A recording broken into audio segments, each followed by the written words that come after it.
नमस्कार, संगीतास रेसिपीमध्ये आपलं स्वागत आहे. अक्षय तृतीयेनिमित्त घराघरात बनवला जाणारा गोडाचा पदार्थ म्हणजे सांजोरी. आज मी बनवते सांजोरे.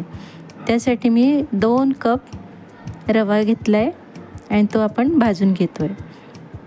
तर रवा भाजताना शक्यतोवर जाड बुडाचीच कढई वापरा, जेणेकरून खाली रवा असा लागणार नाही आणि रवा छान असा खरपूस भाजला जाईल.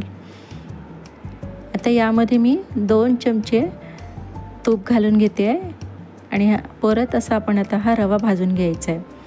तर रवा जिथपर्यंत घरामध्ये सुगंध दरवळत नाही तोपर्यंत छान असं मंद आचेवर आपल्याला भाजून घ्यायचं आहे. हे बघा, अशा प्रकारे मला रवा भाजायला 15 ते 20 मिनटं लागले.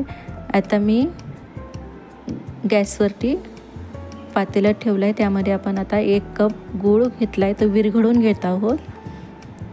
त्यामध्ये मी अर्धा कप पाणी घातलेलं आहे आणि आपल्याला गुळाचा पाक बनवायचा नाही आहे, फक्त पाणी बनवून घ्यायचं आहे. आता हे पाणी कोमट झालेल्या मिश्रणामध्ये आपण गाळून घालत आहोत, जेणेकरून काही काळी कचरा असेल तो गुळामधला निघून जाईल.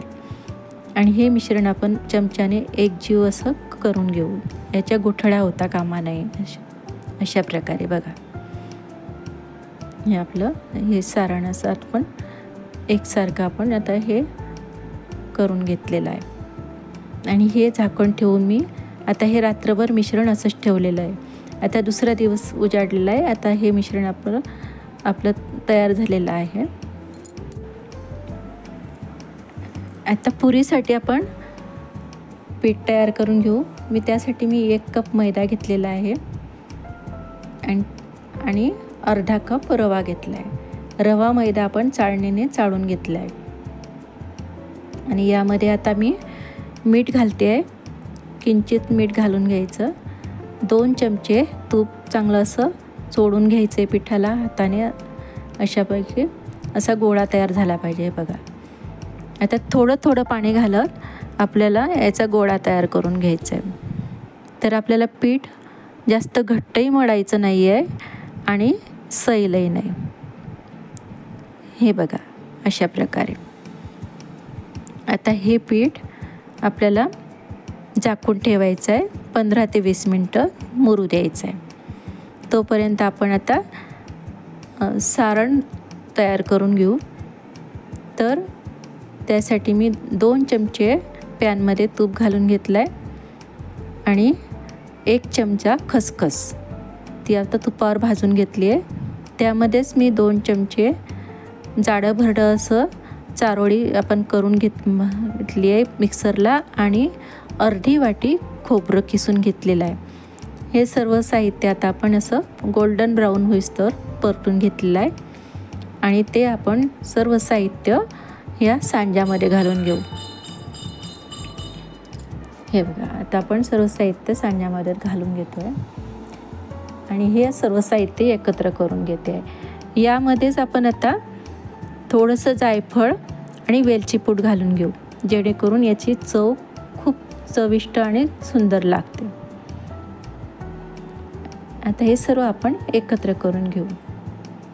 सारण आपलं पीठही छानपैकी मुरलेलं आहे.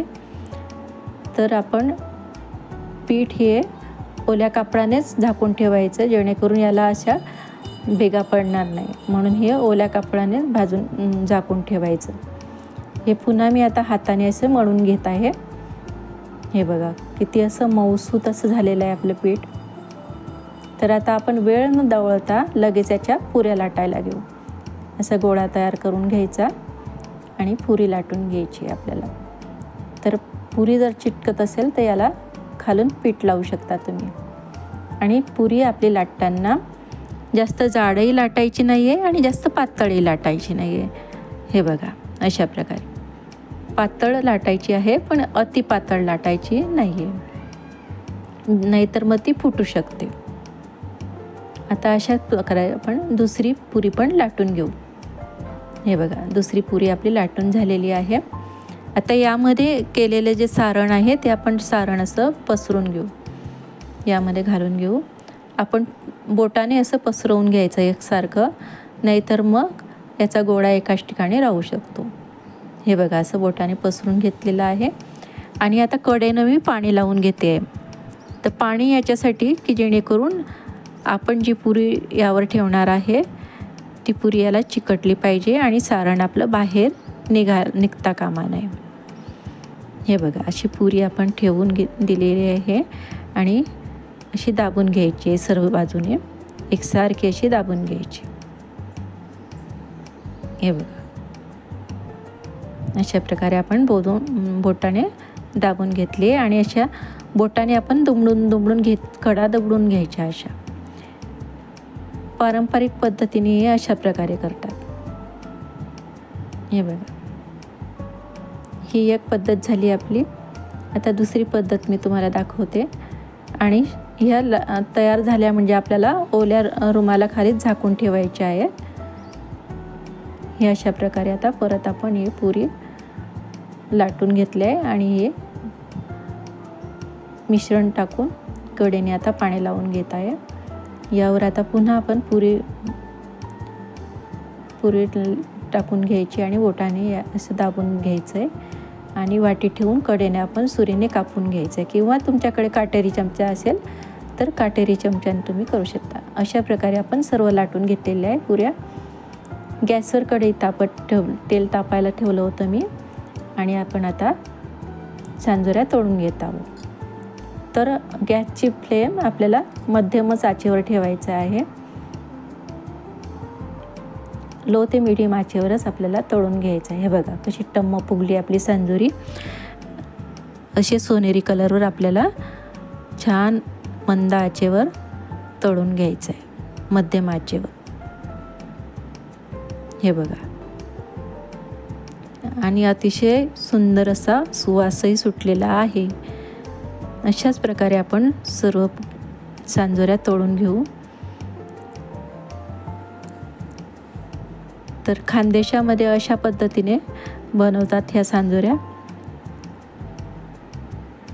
तर नक्की करून बघा या अक्षय तृतीयाला. ही अक्षय तृतीया तुम्हाला आनंदाची, भरभराटीची जाओ ही ईश्वरचरणी प्रार्थना करते. नक्की करून बघा.